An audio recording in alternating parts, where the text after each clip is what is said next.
नमस्कार दोस्तों, हम लोग इस वीडियो के अंतर्गत आचार्य रामचंद्र शुक्ल द्वारा लिखा गया हिंदी साहित्य का इतिहास देख रहे हैं। इससे पहले हम लोग 2 क्लास देख चुके हैं, जिसके अंतर्गत भूमिका और विषय सूची पूरा कर दिया गया है। इस वीडियो में हम लोग काल विभाग के यहाँ से देखना स्टार्ट करेंगे। इसके बाद आदिकाल में प्रवेश करेंगे। लगभग ये वीडियो जो है आपको 1.5 घंटा के आसपास का मिलेगा।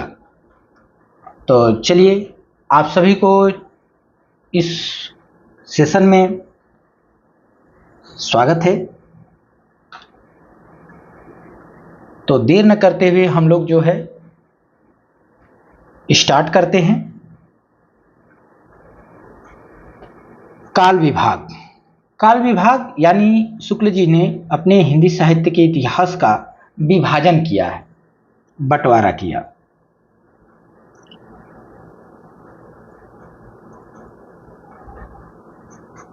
चलिए, तो काल विभाग को हम पहले देख लेते हैं, फिर उसके बाद आगे बढ़ेंगे। लिख रहे हैं कि जबकि, अब देखिए ये जो पंक्ति है बार बार पूछी जाती है, मोस्ट है, हाईलाइट कर देते हैं। शुरुआत होता है इनका हिंदी साहित्य का इतिहास इसी शब्द से, इसी पंक्ति से। जबकि प्रत्येक देश का साहित्य वहां की जनता की चित्तवृत्ति का संचित प्रतिबिंब होता है, तब यह निश्चित है कि जनता की चित्तवृत्ति के परिवर्तन के साथ साथ साहित्य के स्वरूप में भी परिवर्तन होता चला जाता है। जब प्रत्येक देश का साहित्य वहां की जनता की चित्तवृत्ति का संचित प्रतिबिंब होता है, तब यह निश्चित हो जाता है कि यदि जनता की चित्तवृत्ति में बदलाव होगा, परिवर्तन होगा, तो उसके साथ साथ साहित्य के स्वरूप में भी बदलाव होगा, परिवर्तन होगा। और आदि से लेकर, आरंभ से लेकर अंत तक इन्हीं चित्तवृत्तियों की परंपरा को परखते हुए साहित्य परंपरा के साथ उनका सामंजस्य दिखाना ही साहित्य का इतिहास कहलाता है। ये जो है परिभाषा है साहित्य के इतिहास का, ठीक है, शुक्ल जी के द्वारा दिया गया। आगे कहते हैं कि जनता की चित्तवृत्ति बहुत कुछ राजनीतिक, सामाजिक, सांप्रदायिक तथा धार्मिक परिस्थिति के अनुसार होती है। अतः कारण स्वरूप इन परिस्थितियों का किंचित दिग्दर्शन भी साथ ही साथ आवश्यक होता है। और इस दृष्टि से हिंदी साहित्य का विवेचन करने में यह बात ध्यान में रखनी होगी कि किसी विशेष समय में लोग रुचि विशेष का संचार और पोषण किधर से, किस प्रकार से या किस प्रकार हुआ। उपयुक्त व्यवस्था के अनुसार हम हिंदी साहित्य के 900 वर्षों के इतिहास को 4 कालों में विभक्त कर सकते हैं। अब यहां शुक्ल जी कह रहे हैं कि इस दृष्टि से हिंदी साहित्य का विवेचन करने में यह बात हमें ध्यान रखनी होगी कि किस विशेष समय के लोग किस रुचि विशेष का संचार और पोषण किधर से और किस प्रकार से कर रहे थे या हो रहा था। इन उपयुक्त व्यवस्था के अनुसार, यानी जो ऊपर दी गई, ठीक है, व्यवस्था, उपयुक्त व्यवस्था के अनुसार हम हिंदी साहित्य के 900 वर्षों के इतिहास को 4 कालों में विभक्त कर सकते हैं। तो प्रश्न बनता है कि रामचंद्र शुक्ल ने हिंदी साहित्य के 900 वर्षों के इतिहास को कितने काल खंडों में विभक्त किए हैं? तो आपका जवाब होगा 4 कालों में, ठीक है, 4 काल खंडों में। अब देखिए, उन्होंने जो है दोहरा नामकरण किया। बाद में जो है बहुत विरोध होने लगा कि वीरगाथा काल नाम उचित नहीं है, इसका नाम आदिकाल होना चाहिए। तो शुक्ल जी को भी लगा कि होना चाहिए, तो उन्होंने जो अपना नामकरण किया था उसके साथ जो है दोहरा नामकरण कर दिया, यानी दूसरा भी नाम दे दिया। उन्होंने नाम दिया था वीरगाथा काल। ये दूसरा संस्करण में ये इस चीज को सुधारे हैं। तो देखिए, वीरगाथा काल नाम दिए, और समय सीमा इसका रखे हैं 1050 से 1375। मोस्ट है, पूछा जाता है कि शुक्ल जी के अनुसार आदिकाल या वीरगाथा काल का समय सीमा क्या है, तो संवत 1050 से 1375 विक्रमी, विक्रमी में है ये, ठीक है, किसमें है, विक्रमी में। या अगर इसको आप सन में करना चाहें तो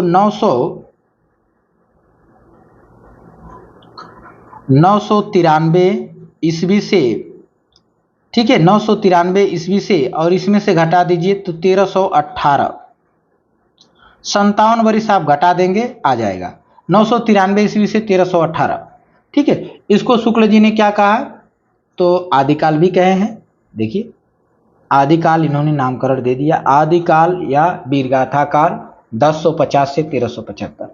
उसके बाद ये दोहरा नामकरण है, आदिकाल चूंकि शुक्ल जी का नाम नहीं है, शुक्ल जी ने वीरगाथा काल कहा है, आदिकाल हजारी प्रसाद द्विवेदी कहे हैं, लेकिन जब ये दूसरी बार इसका संस्करण कर रहे थे, सुधार हो रहा था हिंदी साहित्य का इतिहास, ठीक है, उसमें इन्होंने जो है दोहरा नामकरण कर दिया, यानी वीरगाथा काल इन्होंने नाम दिया ही था, उसके साथ आदिकाल को भी क्या कर दिए, लगा दिए, पूर्व मध्य काल को भी लगा दिए, ठीक है, और भक्ति काल, पूर्व मध्य काल के आगे भक्ति काल, यानी भक्ति काल को पूर्व मध्य काल से जोड़ दिए, और इसका समय सीमा संवत 1375 से 1700, और उत्तर मध्य काल जिसको रीति काल कहा गया 1700 से 1900, और आधुनिक काल जिसको गद काल कहा गया 1900 से 1984।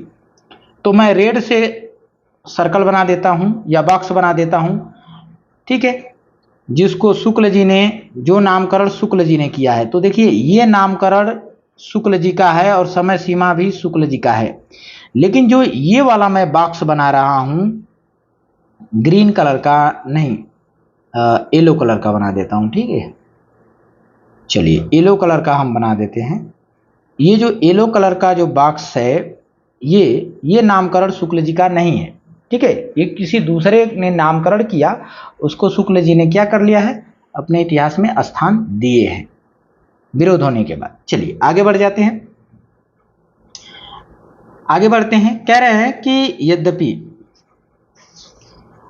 यद्यपि इन कालों की रचनाओं की विशेष प्रवृत्ति के अनुसार ही उनका नामकरण किया गया है। कह रहे हैं कि यद्यपि ऐसे मैंने नामकरण नहीं कर दिया है, इन कालों का जो है नामकरण रचनाओं की विशेष प्रवृत्ति के अनुसार ही किया गया है, पर यह न समझना चाहिए कि किसी विशेष काल में और प्रकार की रचनाएं होती ही नहीं थी। कह रहे हैं कि इसका मतलब ये नहीं है कि भक्ति काल में केवल भक्ति परक ही रचनाएं होती थी, किसी दूसरे प्रकार की रचनाएं नहीं होती थी, ऐसा आपको नहीं समझना है। होती थी, भक्ति काल मैंने नाम रख दिया, इसका मतलब कि भक्ति काल की ज्यादा रचनाएं, भक्ति परक रचनाएं ज्यादा होती थी और अन्य विषय पर कम होती थी। वीरगाथा काल में मतलब वीरता परक रचनाएं ज्यादा होती थी, अन्य प्रकार की रचनाएं कम होती थी, ठीक है, ये बताना चाहते हैं। आगे देखें, कह रहे हैं कि अवधि के उदाहरण स्वरूप प्रस्तुत भी कर रहे हैं कि जैसे भक्ति काल या रीति काल को ले लें तो उसमें वीर रस के अनेक काव्य मिलते हैं, जो वीर राजाओं की प्रशंसा उसी ढंग से होती है जिस ढंग से वीर गाथा काल में हुई है। इनका कहने का मतलब कि भक्ति काल और रीति काल को ले लें, अर्थात भक्ति काल को ले तो केवल भक्ति परक रचनाएं होनी चाहिए, और रीति काल को ले तो केवल रीति परक यानी रीति ग्रंथ ही होने चाहिए। लेकिन कह रहे हैं कि ऐसा नहीं है, भक्ति काल में भक्ति की रचनाओं की प्रधानता थी, लेकिन साथ साथ अन्य प्रकार की भी रचनाएं लिखी जाती थी। वैसे ही रीति काल में भी लक्षण ग्रंथ लिखे जाते थे, लक्षण ग्रंथ की प्रधानता थी, लेकिन उसके साथ साथ और भी ग्रंथ लिखे जाते थे और भी प्रकार के। फिर आगे कह रहे हैं कि अतः प्रत्येक काल का वर्णन इस प्रणाली पर किया जाएगा कि पहले तो उक्त काल की विशेष प्रवृत्ति सूचक उन रचनाओं का वर्णन होगा जो उस काल के लक्षण के अंतर्गत होंगी, और पीछे यानी बाद में संक्षेप में उनके अतिरिक्त और प्रकार की जो ध्यान देने योग्य रचनाएं हैं उनका भी उल्लेख किया जाएगा, यानी उनका भी उल्लेख होगा, ठीक है। आइए अब आगे बढ़ते हैं, और यहां पर हमारा काल विभाग समाप्त हो जाता है, 4 काल खंडों में बांट करके वो समाप्त करते हैं। हम लोग आ जाते हैं आदिकाल पर। ये पहला अध्याय शुरू होता है, यानी पहला भाग शुरू हो जाता है, आदिकाल। पहला भाग हमारा क्या हो गया, स्टार्ट हो गया आदिकाल के नाम से। इसमें जो प्रकरण फर्स्ट है वो क्या है, तो प्रकरण फर्स्ट हमारा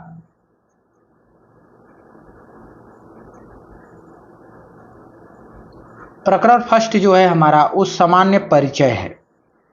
ठीक है, तो देखिए जहां जहां हम विषय सूची में हम देख चुके थे, जो भी अध्याय या जो भी कालखंड स्टार्ट होगा उसका जो प्रकरण फर्स्ट होगा वो सामान्य परिचय में जाएगा। ठीक है, तो प्रकरण फर्स्ट हमारा क्या रहेगा, सामान्य परिचय।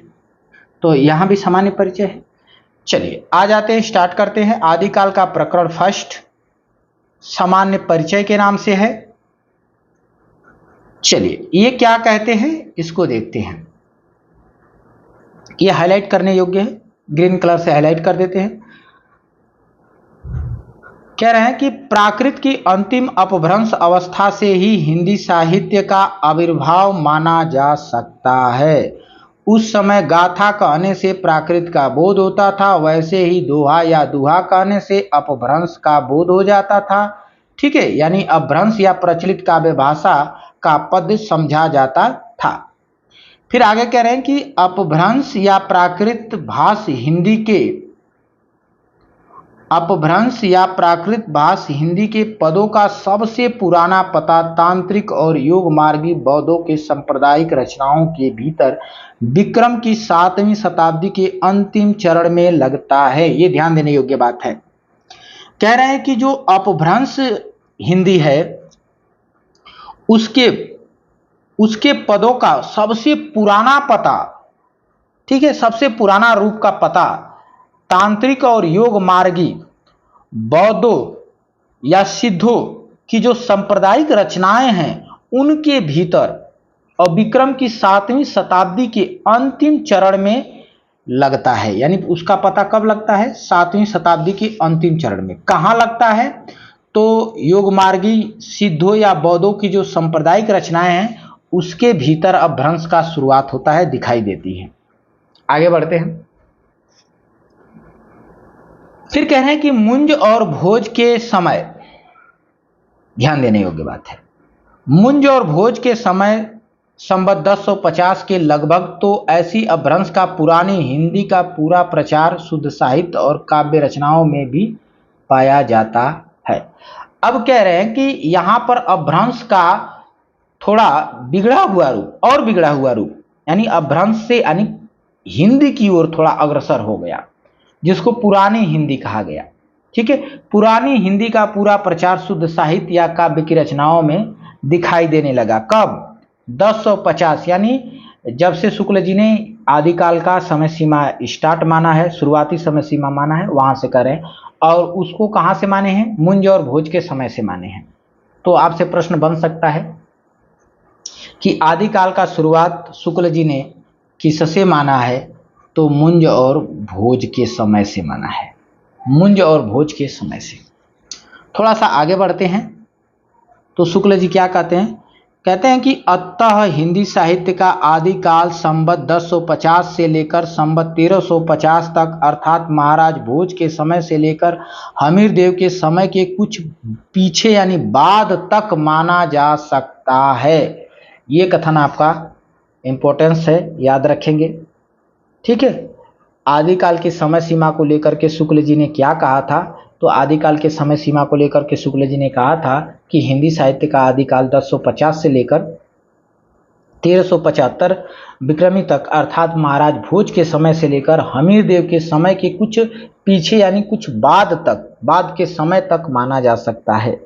फिर कह रहे हैं कि यद्यपि जनश्रुति इस काल का आरंभ और पीछे ले जाती है। कह रहे हैं कि यद्यपि जनश्रुति लोगों के द्वारा जो सूचना मिलती है, जानकारी मिलती है, उसके आधार पर अगर हम देखें तो इस काल का जो आरंभ है यानी शुरुआती जो समय सीमा मेरा 1050 है वो और पीछे ले जाती है, यानी और पीछे उधर लेकर के जाती है, यानी संवत 777 या 70 के आसपास,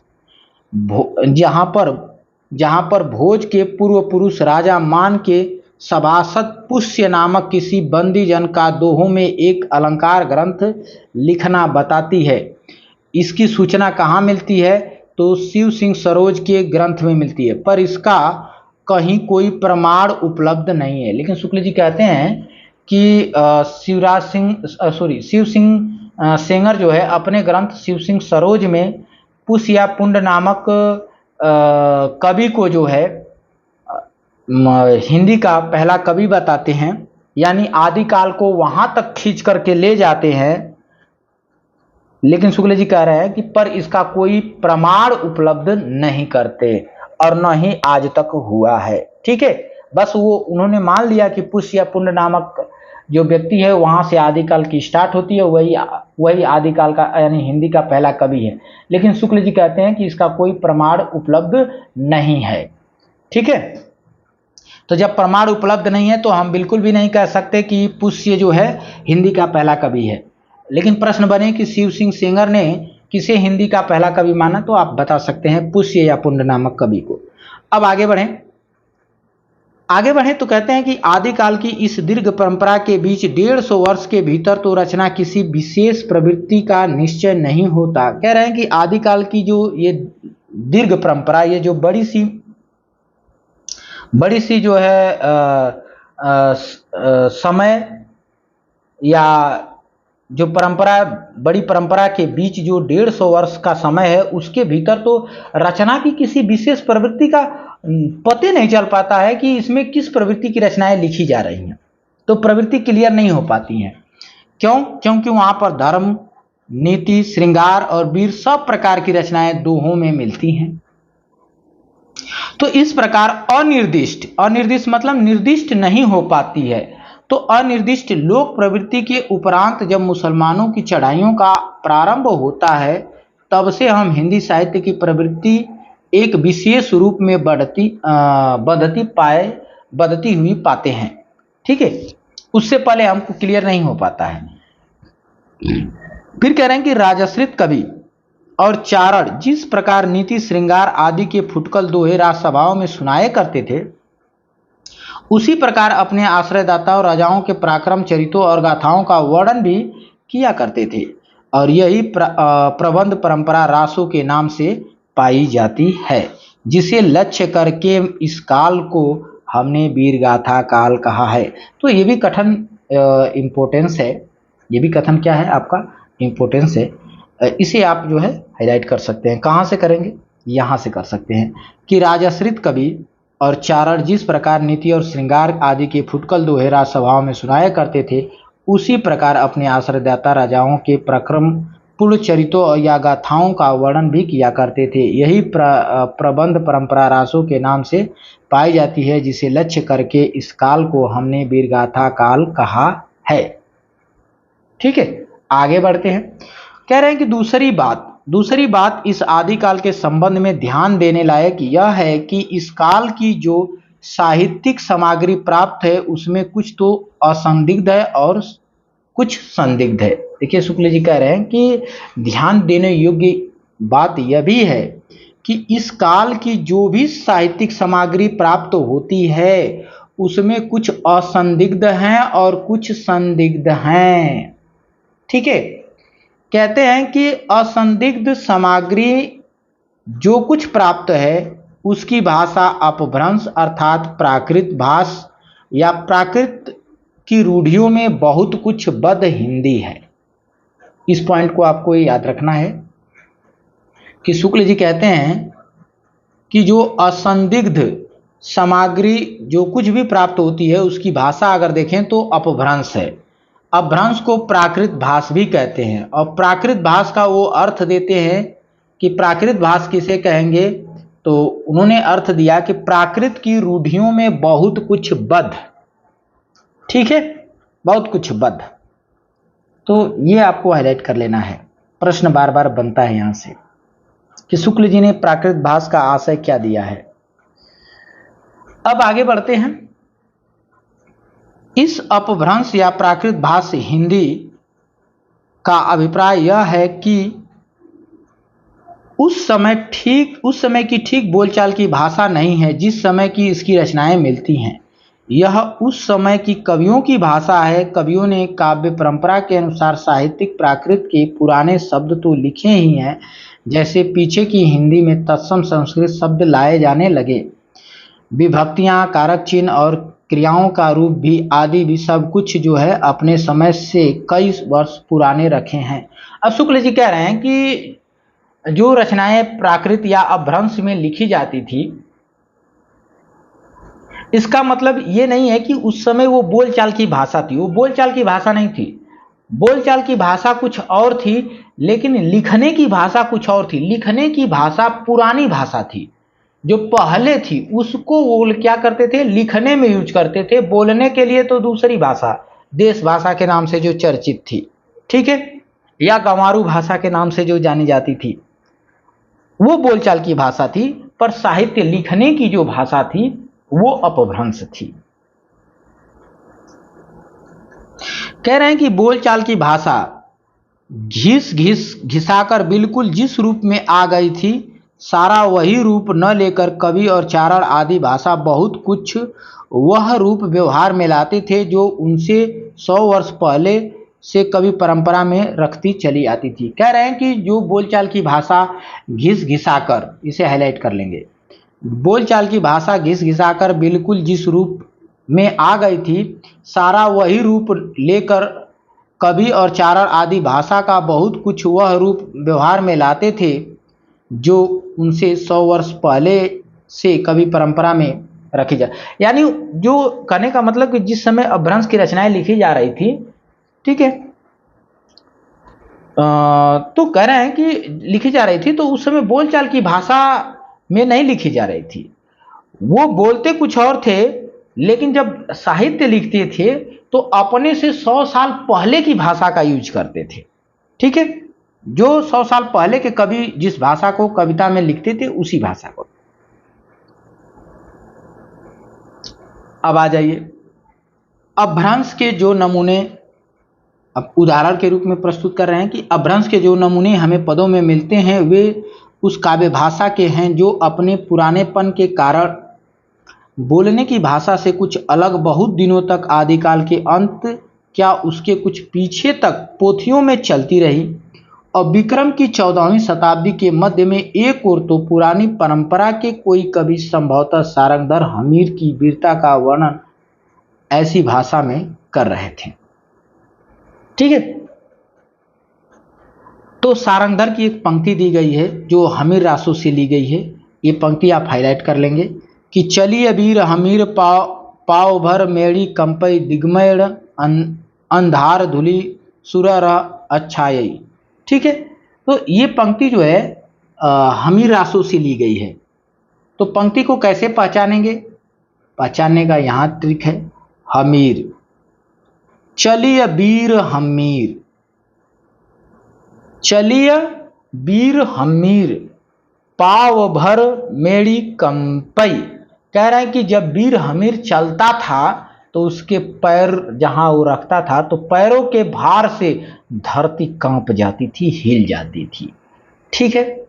तो ये उसकी वीरता का वर्णन है, हमीर रासों में वीरता का वर्णन है। हमीर के जो है अतिशयोक्ति पूर्वक वीरता का वर्णन, ठीक है।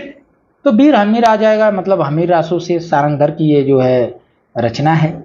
आ जाइए आगे बढ़ते हैं। दूसरी ओर खुसरो मियाँ दिल्ली में बैठे हुए बोलचाल की पहेलियां और मुकरियां लिख रहे थे। कह रहे हैं कि जिस समय, आप ये ध्यान रखिए, ये इनका समय क्या दिया गया है, सारंगधर का समय क्या दिया गया है, तो उसे थोड़ा सा मैं हाईलाइट कर देना चाहता हूं। विक्रम की 14वीं शताब्दी के समय, 14वीं शताब्दी के समय सारंगधर थे, और उसी समय उसी के आसपास खुसरो भी थे, और खुसरो जो है बोलचाल में लिख रहे थे, और सारंगधर जो है अपने से 100 साल पीछे की जो भाषा थी उसमें रचना कर रहे थे, और खुसरो बोलचाल की भाषा में रचना लिख रहे थे। तो शुक्ल जी यही दिखाना चाह रहे हैं कि उस समय की बोलचाल की भाषा क्या थी और रचना किस में हो रही थी। देखिए, खुसरो लिखते हैं कि एक नार ने अचरज किया, सांप मार पिंजरे में दिया। और इनकी रचना और इनकी रचना में अंतर देखिए, ये कैसे समझ में आ जा रही है, तुरंत समझ में आ जा रही है कि एक नार मतलब एक नर जो है उसने अचरज कर दिया, सबको अचरज में डाल दिया, सांप मार के पिंजरा में डाल दिया। ठीक है, इस प्रकार से तो खड़ी बोली का प्रयोग यहाँ पर दिखाई देता है।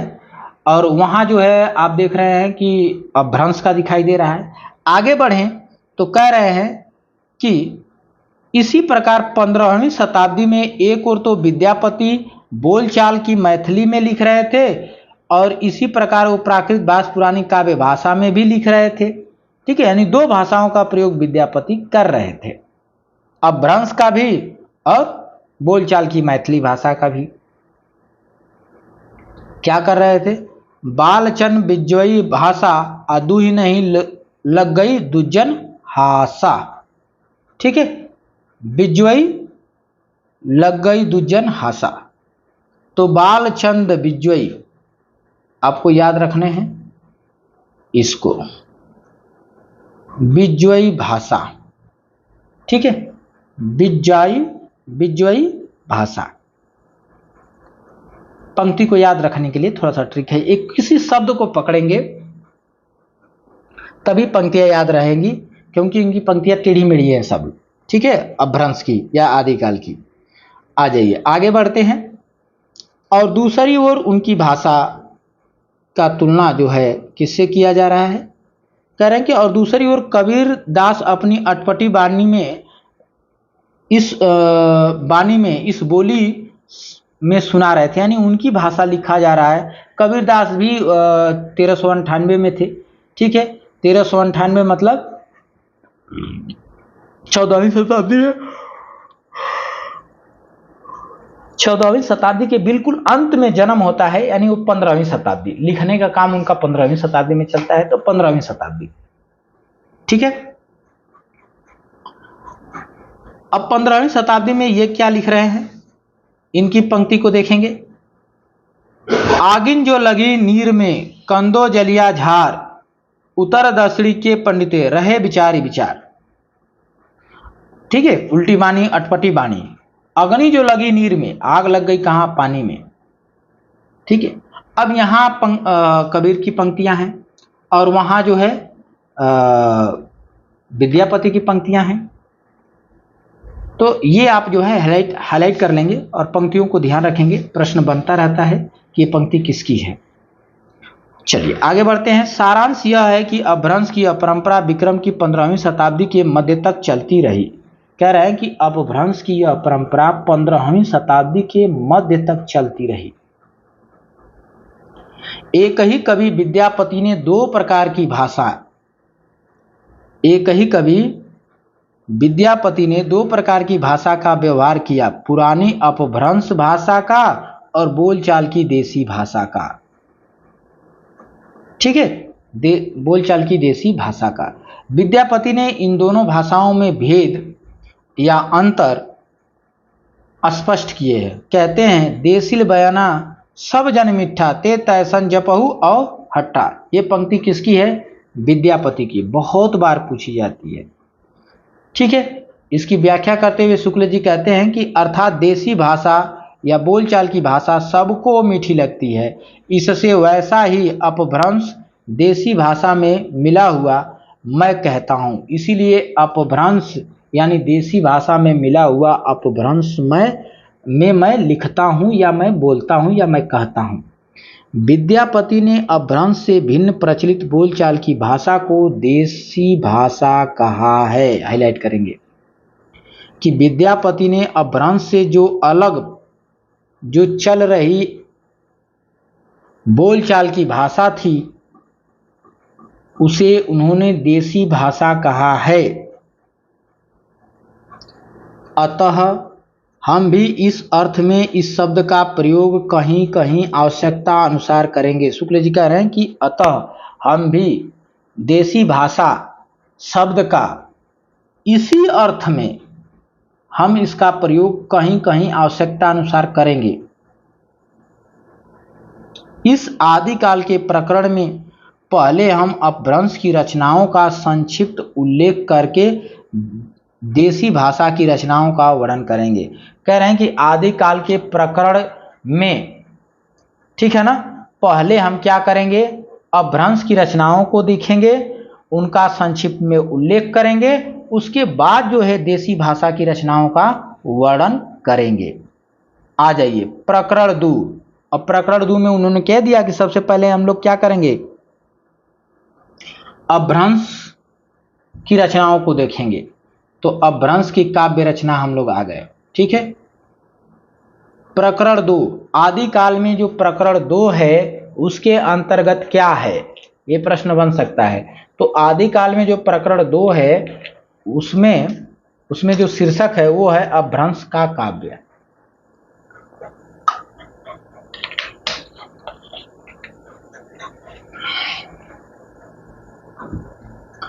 अपभ्रंश का काव्य।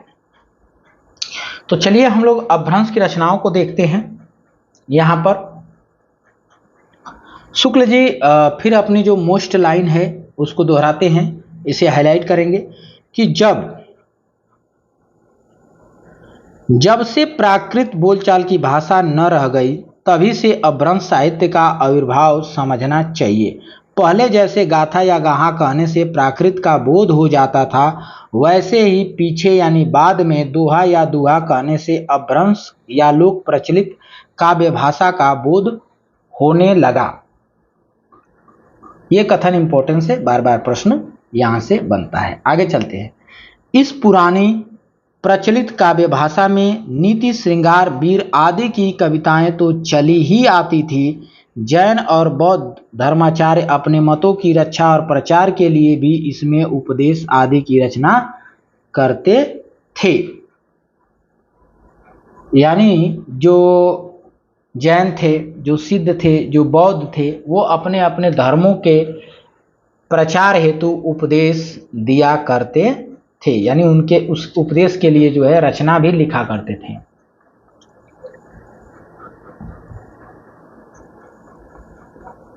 हाँ, आगे बढ़ें। शुक्ल जी कहते हैं कि प्राकृत से बिगड़कर जो रूप बोलचाल की भाषा ने ग्रहण किया वह भी आगे चलकर कुछ पुराना पड़ गया और काव्य रचना के लिए रूढ़ हो गया। ये कथन भी मोस्ट है, इसे आप हाईलाइट कर लेंगे, ठीक है, कि प्राकृत से बिगड़कर जो रूप बोलचाल की भाषा ने ग्रहण किया वह भी आगे चलकर कुछ पुराना पड़ गया और काव्य रचना के लिए क्या हो गया, रूढ़ हो गया। और अपभ्रंश नाम उसी समय से चला है, और अपभ्रंश नाम उसी समय से क्या हुआ है, चला है। कह रहे हैं कि जब तक भाषा बोलचाल में थी तब तक वह भाषा देश भाषा ही कहलाती रही। जब वह भी साहित्य की भाषा हो गई तब उसके लिए अपभ्रंश शब्द का प्रयोग होने लगा, ठीक है। तो भाषा के संबंध में हम थोड़ा सा आपको बता दें कि जब भाषा को व्याकरण में कसा जाता है तो लोग उसको बोलना छोड़ देते हैं क्योंकि वो कठिन हो जाती है, ठीक है। अब भाषा हमेशा कठिन से सरल की ओर चलती है, तो व्यक्ति जो है उसके लिए सरल शब्द, सरल जो है लैंग्वेज पकड़ता है, जिस कठिन शब्दों को छोड़ता है, जिसको बोलने में आसानी होती है वैसे शब्दों का वो चयन करने लगता है, जिसकी वजह से जो व्याकरणबद्ध जो भाषा होती है वो बिगड़ जाती है, और बिगड़ जाती है उसके बाद जो लोग उसको बोलते हैं तो उन लोगों को गंवारू कहा जाता है, ठीक है। और उस भाषा को देसी भाषा भी कहा जाता है, ठीक है। जैसे आज खड़ी बोली जो है साहित्य की भाषा है और लोग भोजपुरी बोल रहे हैं, तो भोजपुरी बोली को गंवारू कहा जाता है। लेकिन जब सब लोग भोजपुरी बोलना शुरू कर देंगे आने वाले समय में, तो हिंदी भाषा कोई समझने वाला जब नहीं रहेगा तो साहित्य जो है भोजपुरी में लिखा जाने लगेगा। अभी जो है उसको गंवारू कहा जा रहा है, लेकिन बाद में फिर उसको क्या कहा जाएगा, विद्वानों की भाषा। अभी विद्वानों की भाषा खड़ी बोली है, ठीक है। तो ये पहले थी, पहले संस्कृत विद्वानों की भाषा थी और लौकिक जो संस्कृत थी वो गंवारों की भाषा थी, ठीक है। उसके बाद कुछ दिन बाद जो है लौकिक संस्कृत फिर विद्वानों की भाषा हो गई, तो गंवारों की भाषा अब क्या होगी, पाली बन गई, ठीक है। कुछ दिन बाद जो है सब लोग पाली बोलने लगे, तो विद्वान भी अब पाली में आ गए और पाली का व्याकरण बना करके और उसमें रचना करने लगे।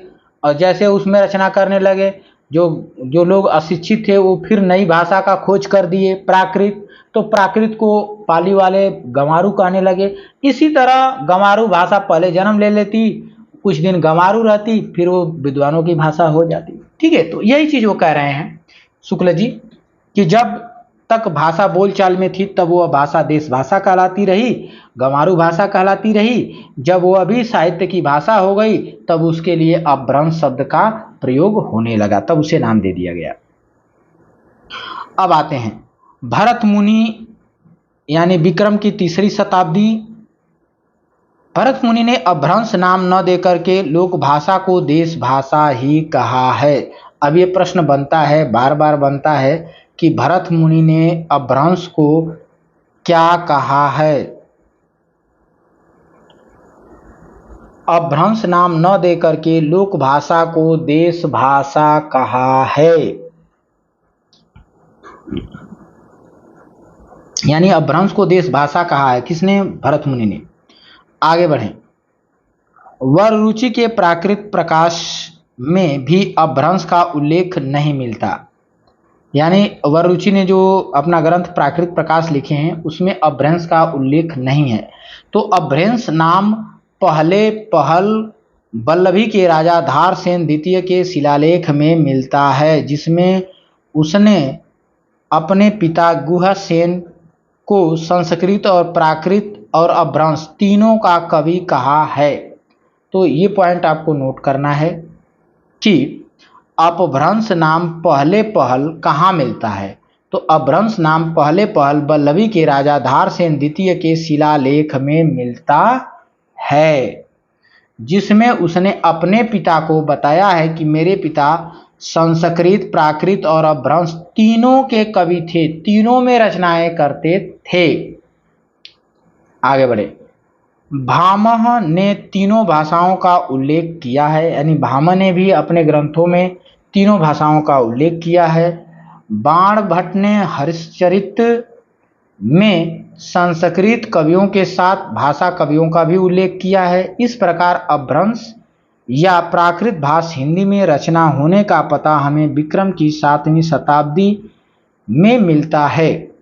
उस काल की रचना के नमूने बौद्ध की वज्रयान शाखा के सिद्धों की कृतियों के बीच मिलता है। कह रहे हैं कि प्राकृत भाषा हिंदी में रचना होने का पता हमें कब मिलता है। ये प्रश्न आपसे पूछा जाएगा कि अपभ्रंश या प्राकृत भाषा हिंदी में रचना होने का पता हमें विक्रम की 7वीं शताब्दी में मिलता है। ये ध्यान रखना, ठीक है, 7वीं शताब्दी में मिलता है। तो प्रश्न बन सकता है अपभ्रंश का प्रयोग कब से माना जाता है? 7वीं शताब्दी से। आ जाइए। संवत 990 में देवसेन नामक एक जैन ग्रंथकार हुए, संवत 990 में, ठीक है। अगर इसमें से 57 घटा देंगे तो आ जाएगा हमारा 933, ठीक है। कितना आ जाएगा? 933 ईस्वी। तो चलिए 933 ईस्वी में देवसेन नामक एक जैन ग्रंथकार हुए। उन्होंने भी श्रावकाचार नामक एक पुस्तक दोहों में बनाई थी, जिसकी भाषा अपभ्रंश का अधिक प्रचलित रूप लिए हुए है। ये पॉइंट आपको हाईलाइट करना है, बहुत मोस्ट है, ठीक है, कि 933 ईस्वी के आसपास देवसेन नामक एक जैन ग्रंथकार हुए थे, जिन्होंने एक रचना लिखा श्रावकाचार नाम से, जो दोहों में लिखी गई है और इसकी भाषा अपभ्रंश का अधिक प्रचलित रूप है, अपभ्रंश का प्रचलित रूप है। उसकी पंक्ति दी गई है श्रावकाचार की कि जो जिड़ सासड़ भाषयु सो मई कहयु सारू, जो पालई सही भऊ करिसो सरी पाऊ पारू। तो इसमें क्या याद रखेंगे आप? सासड़ भाषयु, सासड़ भाषयु श्रावकाचार से, ठीक है। आ जाइए आगे बढ़ते हैं।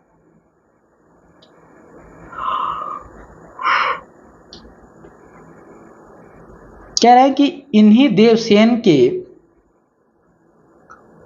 देवसेन के दब सहाय प्रयास, जिसका शुद्ध नाम देखा जाए द्रव्य स्वभाव प्रकाश है, ठीक है, नाम का एक और ग्रंथ दोहों में बनाया था, ये भी दोहों में था, ठीक है, दब सहाय प्रयास अपभ्रंश भाषा की रचना है। देवसेन ने इसे अपभ्रंश में लिखा है, दोहों में बनाया, जिसका पीछे से यानी बाद में मैल धवल ने गाथा या साहित्य की प्राकृत में रूपांतरण किया, जिसका अनुवाद कर दिया मैल धवल ने किस भाषा में, तो प्राकृत भाषा में अनुवाद कर दिया। इतना पॉइंट आपको याद रखना है, मोस्ट है। कह रहे हैं कि देवसेन ने एक दब सहाय प्रयास जो है दोहों में अपभ्रंश भाषा में एक पुस्तक लिखी, जिसको बाद में मैल धवल ने अपभ्रंश से प्राकृत में अनुवाद कर दिया, यानी रूपांतरित कर दिया। फिर कह रहे हैं कि इसके पीछे तो जैन कवियों की बहुत सारी रचनाएं मिलती हैं। कह रहे हैं कि इस रचना के बाद तो जैन कवियों की बहुत सारी रचनाएं मिलती हैं, जैसे श्रुति पंचमी कथा, योगसार, जसहर चरियु, अड़य कुमार चरियु इत्यादि इत्यादि रचनाएं मिलती है। ध्यान देने की बात यह है कि चरित्र काव्य या आख्यान काव्य के लिए अधिकतर चौपाई दोहे की पद्धति ग्रहण की गई है।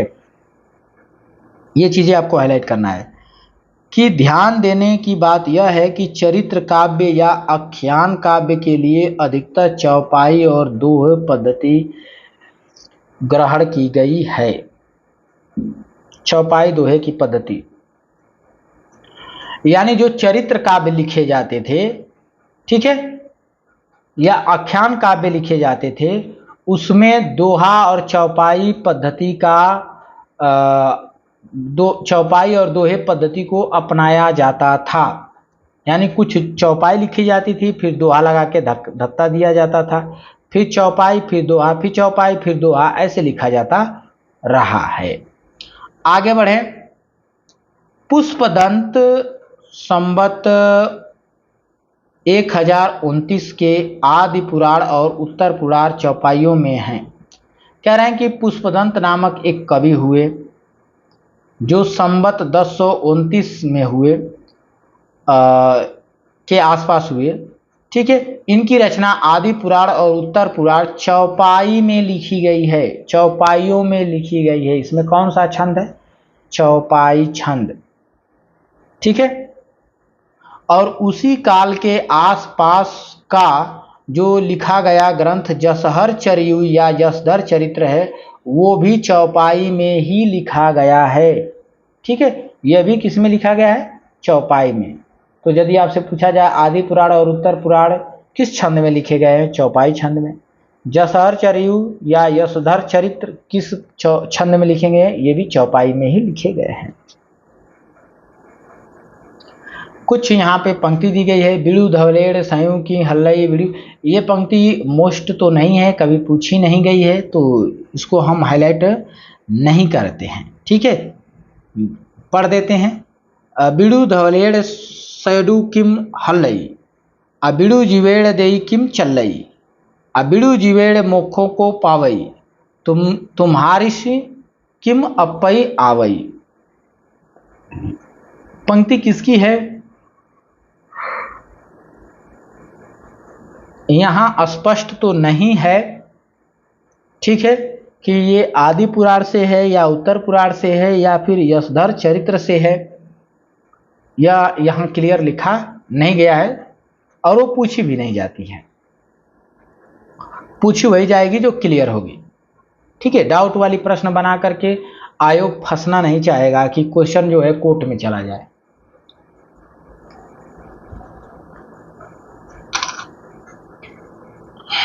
आगे बढ़ते हैं। चौपाइयों दोहों की यह परंपरा आगे चलकर सूफियों की प्रेम कहानियों में, तुलसी के रामचरितमानस में तथा छत्र प्रकाश ब्रजविलास संबल सिंह चौहान के महाभारत इत्यादि के अनेक आख्यानों में पाए जाते हैं। कह रहे हैं कि चौपाई दोहों की जो ये परंपरा है कि चौपाई लिख करके दोहों का बीच में क्या कर दिया जाता है? धत्ता दिया जाता है। ये आगे चलकर सूफियों की प्रेम कहानियों में मिलता है और तुलसीदास की जो रामचरितमानस रचना है वहाँ दिखाई देता है। कुछ और रचनाएं हैं जो छत्र प्रकाश, ब्रजविलास, सबल सिंह चौहान के जो रचना महाभारत है इत्यादि अनेक रचनाओं में भी दिखाई देता है।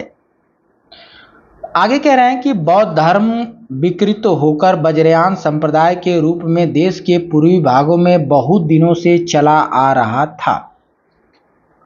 अब आते हैं कि जो बौद्ध धर्म है वो विकृत हो गया, टूट गया और टूट करके वज्रयान संप्रदाय के रूप में देश के पूर्वी भागों में बहुत दिनों से चला आ रहा था। तो प्रश्न बनता है कि जो बौद्ध थे या वज्रयान थे वो भारत के किस दिशा में थे, ठीक है, किस भागों में थे? पूर्वी भागों में।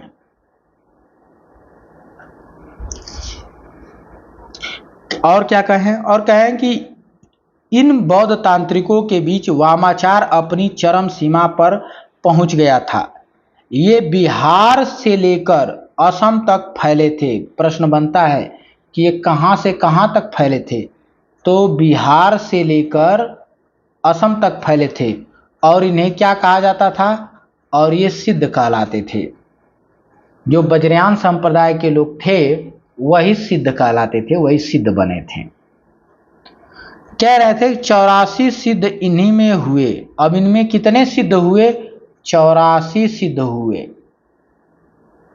कितने सिद्ध हुए? 84 सिद्ध हुए।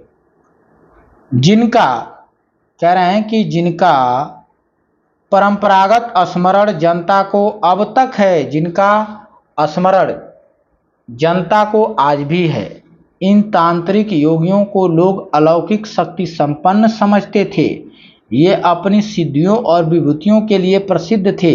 राजशेखर ने कर्म मंजरी में भैरवानंद के नाम से एक ऐसे ही सिद्ध योगी का समावेश किया है।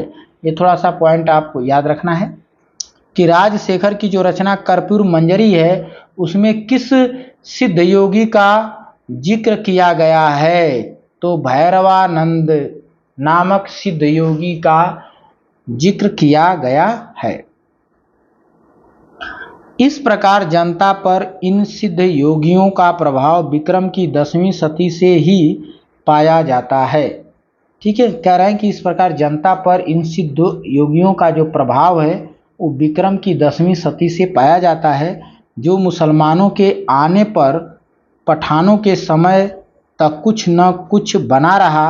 बिहार के नालंदा और विक्रमशिला नामक प्रसिद्ध विद्यापीठ इनके अड्डे थे और बख्तियार खिलजी ने इन दोनों स्थानों को उजाड़ दिया और जब उजाड़ दिया तब ये तितर बितर हो गए और बहुत से जो सिद्ध थे वो भोट या आदि अन्य देशों की ओर चले गए। ये पॉइंट आपको याद रखना है।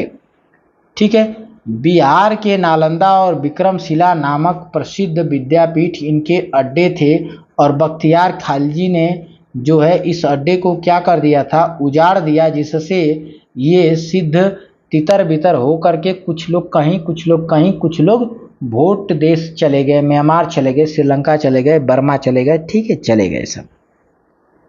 ये पॉइंट आपको याद रखना है। अब शुक्ल जी ने 84 सिद्धों के नाम दे रहे हैं। 84 सिद्ध कौन कौन हैं?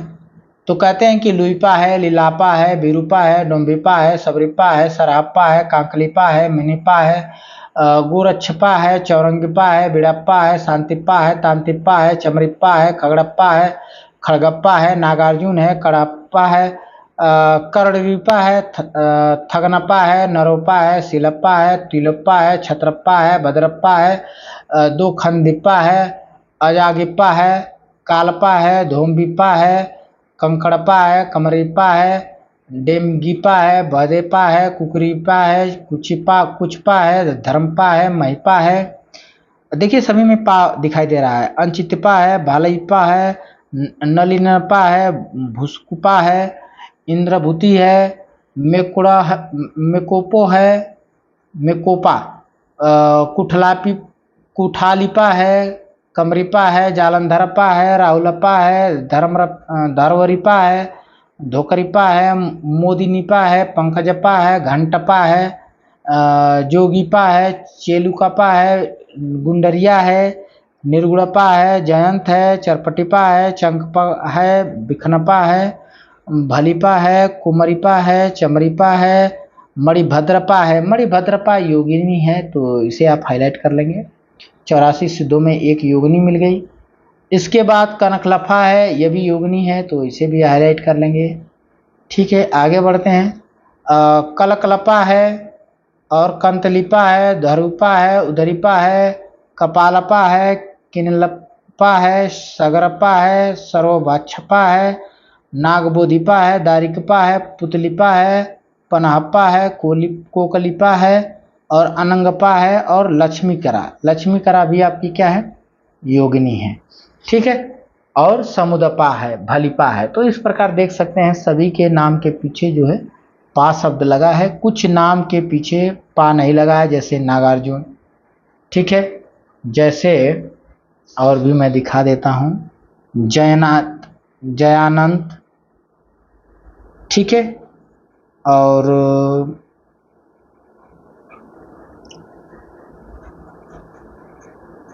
यही है और तो कोई दिख नहीं रहा है। ठीक है, एक आध दो के नाम के पीछे पा नहीं है, बाकी सभी लोगों के पास पा शब्द लगा हुआ है। अब पा शब्द है क्या? तो शुक्ल जी कहते हैं कि पा शब्द आदरार्थक शब्द है, आदर सूचक शब्द। ठीक है, कह रहे हैं कि इस सूची, ये जो ऊपर सूची दी गई है, इस सूची के नाम पूर्वापर कालानुक्रम से नहीं है, इनमें से कई एक समसामयिकी है। कह रहे हैं कि जो ऊपर हमने जो नाम लिखा है वो कालक्रम के दृष्टि से नहीं लिखा है, वो ऐसे ही मैंने लिख दिया है, तो ये मत समझिएगा कि वो सीरियल नंबर से लिखा गया है। ठीक है, ऐसा नहीं है।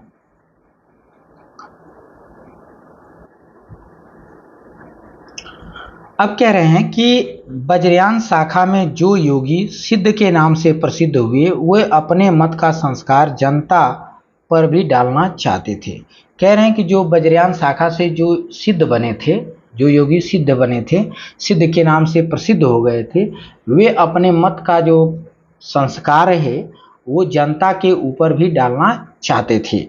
इससे वे संस्कृत रचनाओं के अतिरिक्त अपनी वाणी अपभ्रंश मिश्रित देश भाषा या काव्य भाषा में भी बराबर सुनाते रहते थे, ताकि लोग जो है लोगों को समझ में आ सके। उनकी रचनाओं का संग्रह पहले महामहिम हरप्रसाद शास्त्री ने बंगला अक्षरों में बौद्ध गानो दोहा के नाम से निकाला था। ये पॉइंट आपको हाईलाइट करनी है कि उनकी रचनाओं का संग्रह पहले महामहिम हरप्रसाद शास्त्री ने बंगला अक्षरों में यानी बंगला भाषा में बौद्ध गानो दोहा के नाम से निकाला था। उन्हीं की रचनाओं को क्या कर दिए इन्होंने? बौद्ध गानो दोहा के नाम से क्या कर दिए? संपादित किए। पीछे यानी बाद में त्रिपिटकाचार्य राहुल संकृत्यायन जी भोट देश में चले गए और वहां जाकर सिद्धों की और भी बहुत सारी रचनाएं लेकर के आए, और सिद्धों में सबसे पुराने सरह हैं, जिनका काल डॉक्टर विनय तोष भट्टाचार्य ने 690 निश्चित किया है। 690 का मतलब हो गया 57 वर्ष घटा देंगे तो कितना आ जाएगा? विनय तोष भट्टा ने 633 ईस्वी, कितना आ जाएगा? 633 ईस्वी निश्चित किया है। यानी राहुल संकृत्यायन ने बताया कि सबसे पहले सिद्धों में सबसे पहले जो कवि हैं वो सरह हैं, और विनय तोष भट्टाचार्य ने इसका समय बताया कि 633 ईस्वी के आसपास। अब कह रहे हैं कि सरापा की रचनाओं के कुछ नमूने आप देखिए, नीचे जो है उनकी रचनाओं के कुछ नमूने। तो ये पंक्ति जो है सरापा की ही है। क्या है पंक्ति? हाईलाइट करेंगे, कई बार पूछी जाती है, यानी बहुत बार पूछी गई है कि पंडिय सयल सत बखाड़ई देई रुद्र बसंत न जाड़ई अमड़ा गमड़ ड़ तेन बिखंडिय आतोई लीलज्जई भड़ई हवई पंडित। ठीक है, तो पंडितों की क्या की है, विद्वानों की जो है यहाँ पर खिल्ली उड़ाई है। ठीक है, तो यहाँ आप कैसे जानेंगे? पंडित सअल, पंडित सअल, ठीक है, ये आएगा तो आप जान जाएंगे कि ये पंक्ति जो है सरापा की है। ठीक है, सरापा की। आगे देखें, आगे की जो पंक्तियां हैं वो भी इंपॉर्टेंस है कि जहि मन पवन न संचरई रवि शशि नहीं पवेश। ये ऊपर वाली पंक्ति मोस्ट है, मोस्ट। ठीक है, उसके बाद तही बाट चित विषाम करूँ सरेरहूँ कहस वेश। अब दूसरी पंक्ति भी मोस्ट है इनकी कि घोर आधारे चंद्रमिड़ी जीमी उज्जौ करेऊ। ये पंक्ति, ये भी पंक्ति कई बार पूछी गई है। परम महासुख एकु कड़े दुरई अशेष हरेई, जीवंत जो नाऊ जरई। कह रहे हैं कि जीवंत जो नऊ जरई सो अजरामर होई। ये भी पंक्ति मोस्ट है। तो ऊपर की पहली पंक्ति पर आपको फोकस करना है, पहली पंक्ति ही पूछी जाती है। अब देखिए, दक्षिणा मार्ग को छोड़कर वामा मार्ग का उपदेश देते हैं। कहते हैं, सरापा की यह भी पंक्ति है, कहते हैं कि नाद न बिंदु न रवि शशि मंडल अचियराय महवे मुकुल उज्जुरे उज्जु छाड़ी माँ लेहू रे बंक निहई बोहू माँ जाहू रे रंक। तो नाद न बिंदु, नाद बिंदु वाली जो पंक्ति है, नाद न बिंदु न रवि न शशि, यानी आकाश में, आकाश मंडल में न नाद है, न ही कोई बिंदु है, और न ही कोई रवि है, न शशि है। ये बात कौन कहता है?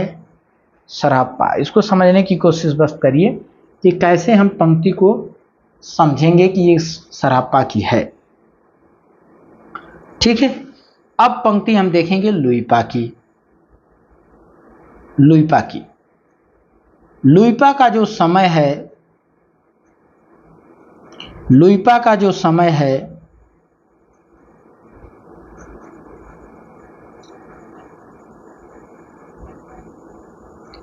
हाँ, लुइपा का जो समय है संवत 830 के आसपास के। ठीक है, 30 के आसपास, 830 के, संवत 830 के आसपास का है समय। इनकी पंक्ति है कि कावा तरुअर पंच बिडाल चंचल चिय पैठो काल दीठ करी मासू परिणाम लुई भड़ई गुरु पुछई जाड़। तो यहाँ लुई का मतलब क्या है? लुई का मतलब है लुइपा। ठीक है, और कावा तरुअर, कावा तरुअर से आप समझ लीजिएगा कि कौआ जो है बहुत ऊंचाई पर रहता है। ठीक है, और कौआ ऊंचाई पे रहता है, चूंकि लुइपा का भी सिद्धों में ऊंचा स्थान है, इसीलिए कौआ वाली पंक्ति लुइपा की है। ऐसे दिमाग आपको लगाना है। आगे देखें, पंक्ति एक है कि भाव न होई अभाव न होई, भाव न होई अभावड़ होई ऐस सौंबय को पतियाई आलुई भड़ई बट दुलख बिलाड़ तियदाय बिलसही अह लगे रा। तो ये पंक्ति किसकी है? ये भी पंक्ति जो है लुइपा की ही है। देखिए यहाँ पर लुइपा लिखा हुआ मिल रहा है, लुइपा। ठीक है, तो ये भी पंक्ति आपको ध्यान रखना है, पूछी जाती है। इसके बाद विरूपा की पंक्ति पे हम आते हैं। विरूपा, विरूपा का जन्म जो है, यानी इनका जो समय है 900, संवत 900 के आसपास है। ठीक है, वरुणी प्रेति अंतर्मुखी साधना की पद्धति को दिखाए हैं। पंक्ति पूछी जाती है कि सहेजे थीर करी वारुणी साध अजर अमर होई दिटकांद आ 10वीं दुआरत चिन्ह दिखाई आयल ग्राहक आपड़े बहियार 64 घड़िए डेट पसारा पैठल ग्राहक नहीं निसारा। ये पंक्ति जो है किसकी है? विरूपा की है। अब कड़हप्पा की पंक्ति आप देख लीजिए, ये भी संवत 900 के आसपास है। इनकी पंक्ति क्या है? कि एकड़ की जय तंत्र मंत्र अड़िय धरड़ी लई केली करंत अड़िय घर घरड़ी जब मज्जई तब कहीं पंचई विराजी। अब यहाँ जो है, यहाँ आपको ध्यान देना है कहाँ, एकड़ की जई, ठीक है, एकड़ की जई,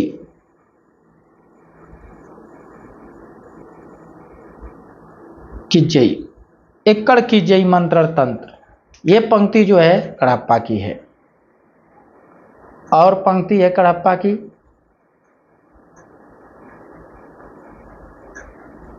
कि जिमी लोड़ बिलजड़ी पाड़ी तिमी घरड़ी लई चित समरस जई तखड़े जई पूरु ते सम नित।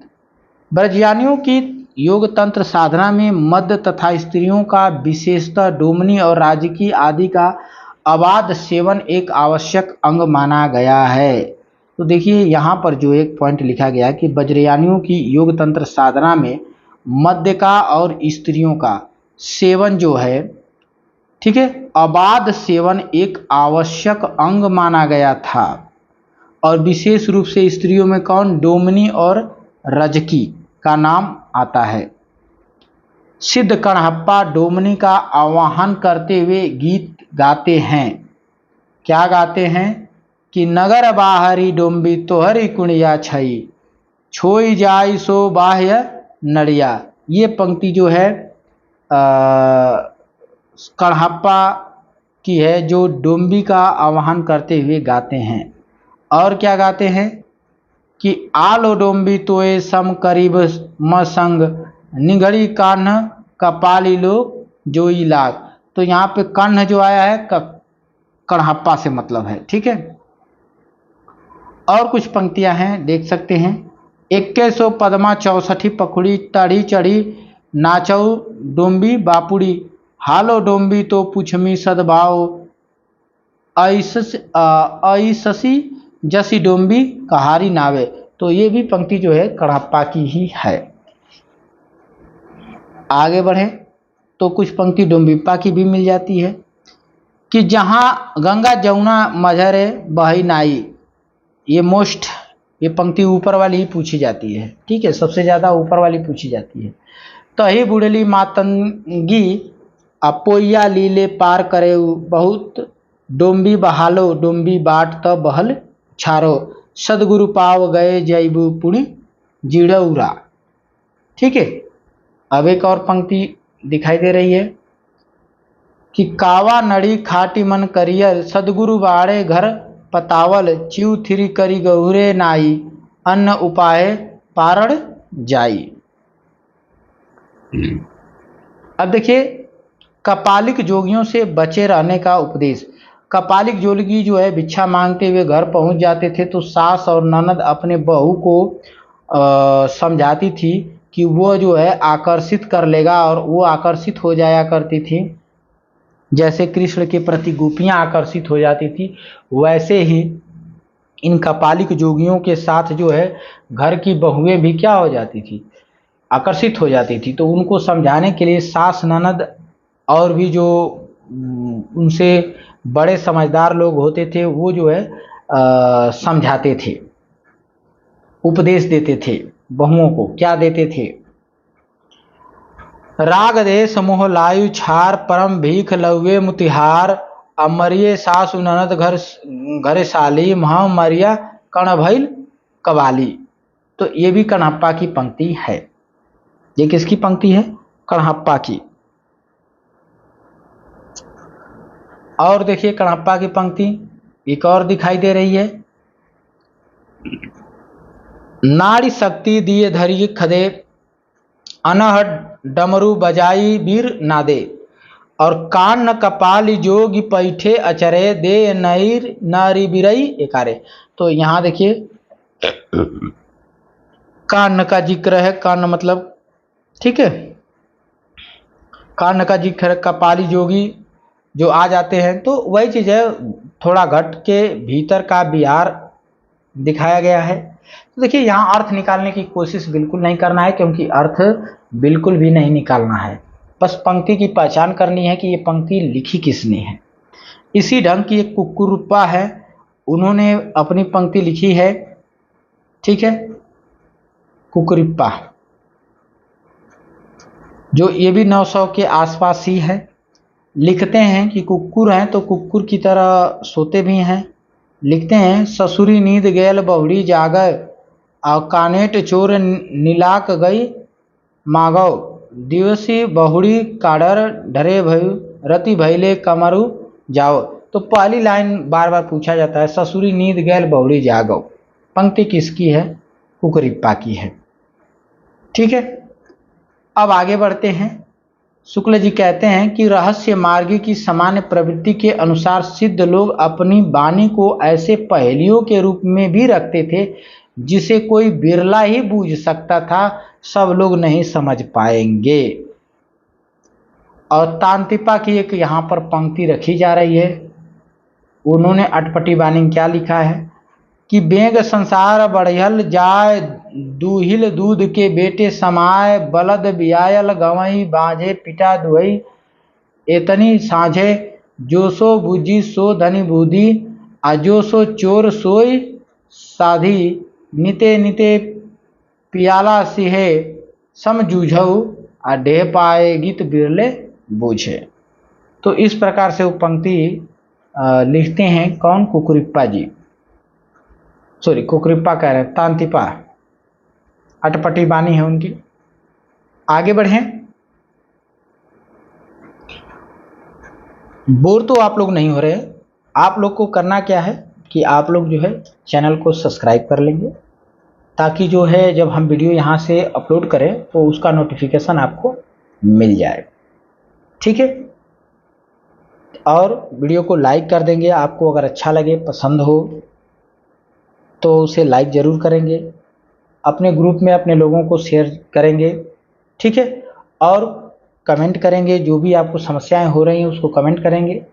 तो ये आपका जो प्रेम है, दुलार है, इसी से झलकता है और इससे हमारा मनोबल भी क्या होता है? बढ़ता है, जिससे हम वीडियो को और क्या करते रहें? अपलोड करते रहें, हमको रुचि मिलेगी, इंटरेस्ट आएगा, ठीक है। तो ये आपको करना है। चलिए आगे बढ़ते हैं। बौद्ध धर्म ने जब तांत्रिक रूप धारण किया तब उसे 5 ध्यानी बुद्धा और उनकी शक्तियों के अतिरिक्त अनेक बोधिसत्व की भावना की गई जो सृष्टि का परिचालन करते हैं। अब यहाँ पॉइंट आप हाईलाइट करना है। अब हाईलाइट करना है क्या कि वज्रयान में आकर महासुखवाद का प्रवर्तन हुआ। प्रश्न पूछा जाता है महासुखवाद का प्रवर्तन कहाँ हुआ? तो वज्रयान में। फिर कह रहा है प्रज्ञा और उपाय के योग से इस महासुख दशा की प्राप्ति मानी जाती है, इसे आनंद स्वरूप ईश्वरत ही समझिए। महासुखवाद का अर्थ क्या होगा? ठीक है, महासुखवाद का अर्थ यही होगा कि आनंद स्वरूप ईश्वरत्व, आनंद स्वरूप ईश्वरत्व महासुखवाद का अर्थ होगा। कह रहे निर्वाण के 3 अवयव ठहराए गए हैं, शून्य, विज्ञान और महासुख। उपनिषद में तो ब्रह्मानंद के सुख के परिमाण का अंदाजा करने के लिए उसे सहवास सुख से सगुना कहा था, पर वज्रयान में निर्वाण के सुख का स्वरूप ही सहवास सुख के समान बताया गया है। शक्तियों सहित देवताओं के युग्मद स्वरूप की भावना चली और उनकी नग्न मूर्तियां सहवास की अनेक अश्लील मुद्राओं में बनने लगी। ठीक है, यहाँ पर जो है अश्लील युग्मद स्त्री पुरुष के नग्न, ठीक है, जोड़ों का अश्लील मुद्रा में नग्न मूर्तियां बनाई जाने लगी और उसका पूजा होने लगा, जो कहीं कहीं अब भी मिलती है, जो कहीं कहीं अब भी क्या होती है, मिलती है। रहस्य या गुहा की प्रवृत्ति बढ़ती और गई और गुहा समाज या श्री समाज स्थान स्थान पर होने लगे। ऊंच नीच कई वर्ण की स्त्रियों को लेकर के मद्यपान के साथ उन अनेक विभत्स विधान वज्रयानियों की साधना के प्रधान अंग थे। समझ में आया? कह रहे हैं कि सिद्धि प्राप्त करने के लिए किसी स्त्री का ठीक है, योग या सेवन आवश्यक था, ये ध्यान रखेंगे। प्रश्न यहाँ से बनेंगे कि सिद्धि प्राप्त करने के लिए किसी स्त्री, ठीक है, जिसे शक्ति योगिनी या महामुद्रा कहते थे, उस स्त्री का सेवन आवश्यक था, इसमें कोई संदेह नहीं। शुक्ल जी कहते हैं कि इसमें कोई संदेह नहीं कि जिस समय मुसलमान भारत में आए उस समय देश की पूर्वी भागों में, बिहार, बंगाल और उड़ीसा में धर्म के नाम पर दुराचार फैला हुआ था। हाईलाइट कर लेंगे पॉइंट। इसमें कोई संदेह नहीं, जब मुसलमान भारत आए उस समय भारत के पूर्वी भागों में यानी बिहार और बंगाल और उड़ीसा में धर्म के नाम पर दुराचार फैला हुआ था। ठीक है, दुराचार हो रहा था। रहस्यवादियों की सार्वभौम प्रवृत्ति के अनुसार ये सिद्ध लोग अपनी वाणियों के सांकेतिक दूसरे अर्थ भी बताया करते थे। जो पंक्ति कहते थे उसका वो दूसरा अर्थ बता दिया करते थे कि कावा तरुवर पंच बिड़ाल, ये पंक्ति लुइपा की है। फिर से मैं हाईलाइट कर देता हूं, कौआ वाली पंक्ति किसकी है? लुइपा की, क्योंकि आकाश में तो लुइपा ही सबसे ऊंचा है सिद्धों में, और कौआ ऊंचा उड़ रहा है। ठीक है, अब आ जाइए, इसका अर्थ यहाँ थोड़ा सा समझाते हैं कि पंच बिड़ाल बौद्ध शास्त्र में निरूपित पंच प्रतिबंध है, और आलस्य, हिंसा, काम, चिकित्सा और मोह। ध्यान देने की बात यह है कि विकारों की यही 5 संख्या निर्गुण धारा के संत, हिंदी के सूफी कवियों ने भी लिया, और हिंदू शास्त्रों के विकारों में बधी संख्या 6 है। अब ये गंगा जमुना माझू बहिरे नाई, ये किसका है? तो डोम्बीपा की पंक्ति है, ये पंक्ति डोम्बीपा की है। ठीक है, इसे हाईलाइट कर लेंगे, पूछी जाती है। फिर कह रहे हैं कि इला पिंगला के बीच सुषुम्ना नाड़ी के मार्ग से शून्य देश की ओर यात्रा करना, इसी से वे अपनी वाणियों की भाषा को संध्या भाषा कहते थे। सिद्धों की भाषा को क्या कहा जाता है? हाईलाइट कर लेंगे, संध्या भाषा। कह रहे हैं कि ऊपर उद्धृत थोड़े से वचनों से ही इसका पता लग सकता है कि इन सिद्धों द्वारा किस प्रकार के संस्कार जनता में इधर उधर बिखेरे गए थे। ये किस प्रकार का, कितना अच्छा जो है संस्कार लोगों में दे रहे थे, आप इससे आप अंदाजा लगा सकते हैं। जनता की श्रद्धा शास्त्रज्ञ विद्वानों पर से हटाकर अंतर्मुख साधना वाले योगियों पर जमाने का प्रयत्न सरह के इस वचन घट में ही बुद्ध है, यही नहीं जानता। ठीक है, और आवागमन को भी खंडित नहीं किया। तो निर्लज्ज कहता है कि मैं पंडित हूँ, मैं स्पष्ट